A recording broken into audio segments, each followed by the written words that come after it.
আমাদের এই গ্রামটির নাম ছিল রূপসী গ্রাম। গ্রামটি যেমন দেখতে তেমন সুন্দরের নাম। গ্রামটি যেন মনমোহিত করা পরিবেশ সৃষ্টি করে রেখেছে। গ্রামে মাঝখান দিয়ে চলে গেছে ছোট একটি সরু পথ, গিয়ে যেন ঠেকেছে উত্তর প্রান্তের জঙ্গলের মাঠে। জঙ্গলটি ছিল ছায়ায় ঘেরা, হাজার রকমের পশু পাখির বাস। সন্ধে হতেই দেখা যেত পাখিদের কিচিরমিচির। সকাল হতে না হতে এই গ্রামে মানুষগুলো নিজেদের কাজ নিয়ে ব্যস্ত হয়ে পড়ে। আর আমি সেদিন গিয়েছিলাম একটা হাটে, ছোট্ট একটা কাজ। বাড়িতে ফিরতে ফিরতে আমার অনেকটাই সন্ধে হয়ে গেল। সেদিন সন্ধ্যার পর থেকেই আকাশ কালো করে মেঘ ভেসে বেড়াচ্ছে। আমি তাই তাড়াতাড়ি পা চালাতে লাগলাম। তবুও আকাশে মেঘ করে অনেকটাই কালো হয়ে গেছে, প্রায় কিছু দেখাই যায় না। হঠাৎ আমার মনে হলো কেউ যেন পিছন থেকে ডাকছে। আমি তেমন কিছু ভাবলাম না, ভাবলাম হয়তো আমার মনের ভুল। তাই ভেবে আবার এগোতে লাগলাম। হঠাৎ দেখলাম গাছপালা ভেঙে যেন আমার সামনে পড়বে। প্রচন্ড ঝড়ের তাণ্ডবে আমি খুব আঁতকে উঠলাম। আকাশের দিকে তাকাতেই দেখলাম মেঘ আরো গভীর হয়েছে, বাজ পড়তে শুরু করলো। এমন সময় ঝড় বৃষ্টি শুরু হতে পারলো। সময় আর সময় নেই, যখন না তখন ঝড় বৃষ্টি শুরু হয়ে যায়। আশেপাশে মাথা গোঁজার মতো কোনো ঠাঁই পাচ্ছি না। কি করব যে আমি এখন? আচ্ছা যাই হোক, তাড়াতাড়ি পা চালাই।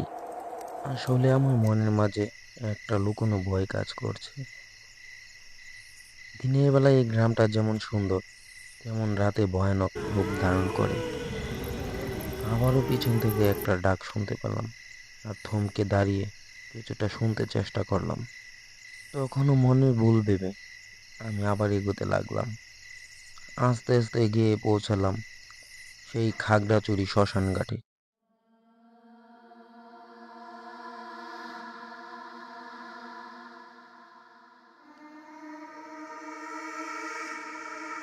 এই কে এমন ঝড় বৃষ্টির দিন রাতে এখানে বসে আছে? এই, শুনছো? কে তুমি? এদিকে আসো। বলতে না বলতে আমার সামনে এসে হাজির। আমি আঁতকে উঠলাম। সে মানুষ নয়, যেন অন্য কিছু। ভয় পেও না, আমি তোমার কোনো ক্ষতি করব না। কেউ আমার কথা শুনে না, আজ প্রথম তুমি আমাকে ডাকলে। জমিদার আমার বিনা কারণে হত্যা করেছে, প্রতিশোধ নিতে চাই, প্রতিশোধ। সেদিন তোমার সাথে কি হয়েছিল? সমস্ত ঘটনায় আমাকে বলো, আমি শুনতে চাই। তখন তার কথাগুলো আমি শুনতে লাগলাম, আর দেখলাম তার কথাগুলোর মাঝে কোনো এক গভীর কষ্টের ছাপ লুকিয়ে আছে। তাকে অনেক কষ্ট দিয়ে হত্যা করেছে, এটা বুঝতে পারলাম। তখন সে আস্তে আস্তে তার জীবনে ঘটে যাওয়া সেই খারাপ মুহূর্তের ঘটনাগুলো আমাকে বলতে শুরু করলো।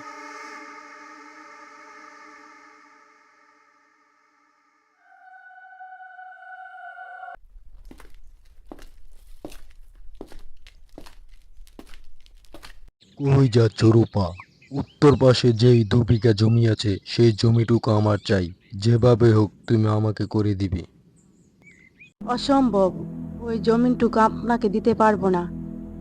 ওই জমিটুকুই আমাদের সেচ সম্বল। রূপা, তুই ফিরে এসেছিস, আমি তোর জন্য অপেক্ষা করছি। হ্যাঁ দাদি, ফিরে এসেছি। জমিদার মশাই যা শুরু করছে তার ভালো লাগছে না। দাদি, আজ আমাদের বান্ধবীর বিয়ে, আসতে দেরি হলে তুমি দরজা দিয়ে ঘুমিয়ে যেও। আর হে দাদি, আমার জন্য চিন্তা করো না, আমি ঠিক সময়ে চলে আসব। সেদিন রাতে রূপা ফিরতে অনেকটাই দেরি হয়ে যায়। গুদগুদে অন্ধকার, আমাবস্যা রাতের মতো।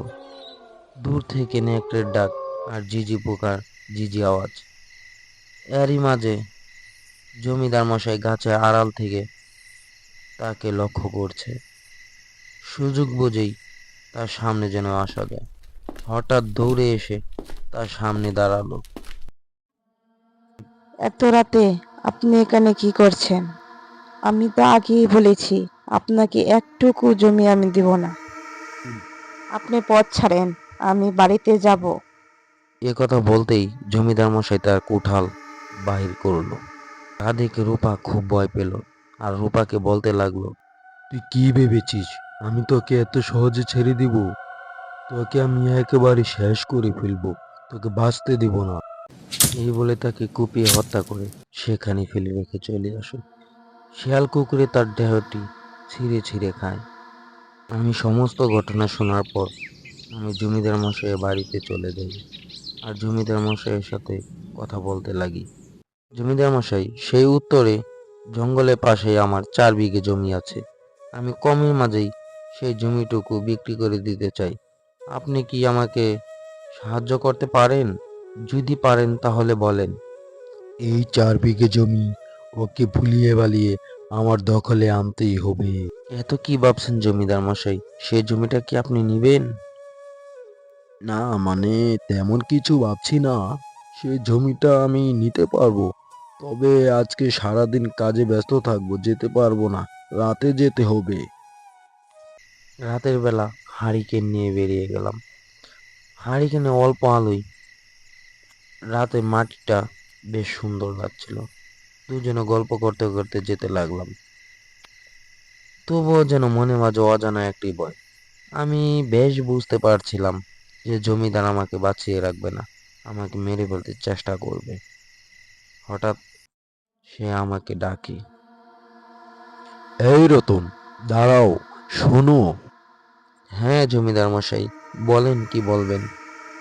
তুই কি করে ভাবলি তোর জমি আমি তোর কাছ থেকে কিনে নেব?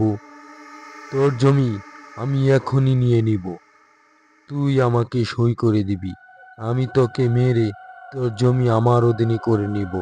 আহ আহ আহ আহ আহ আহ। এই বলে সে হাতে কুঠারি নিয়ে আমার দিকে এগোতে লাগলো। এই শয়তান, আমাকে মেরে কি তোর তৃপ্তি মেটেনি? তোর জমিনের লোভ বড্ড বেড়ে গেছে। আজকে তোকে মেরেই ফেলবো, কেউ বাঁচাতে পারবে না।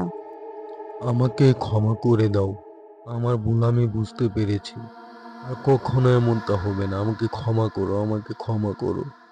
আজ তোর কোনো ক্ষমা নেই, তোকে মরতেই হবে। আমি এই সব কিছু আমার চোখের সামনেই গড়তে দেখলাম আর ভয়ে আমার গলা কাঠ হয়ে এলো। দেখলাম কুঠারি দিয়ে তার বুকটা চির করে ফেললো আর উড়ে কোথাও চলে গেল। আমি এই সমস্ত কিছু দেখে নিজেকে আর ধরে রাখতে পারলাম না। আস্তে আস্তে মাটিতে লুটিয়ে গেলাম। বন্ধুরা, ভিডিওটা যদি ভালো লেগে থাকে লাইক কমেন্ট শেয়ার দিয়ে আমার পাশে থাকো এবং পরবর্তী ভিডিও পাওয়ার জন্য সাবস্ক্রাইব করে রাখো, যেন সবার আগে ভিডিওটা তোমাদের কাছে পৌঁছে যায়। তো বন্ধুরা, ভালো থাকবে, সুস্থ থাকবে। আল্লাহ হাফেজ।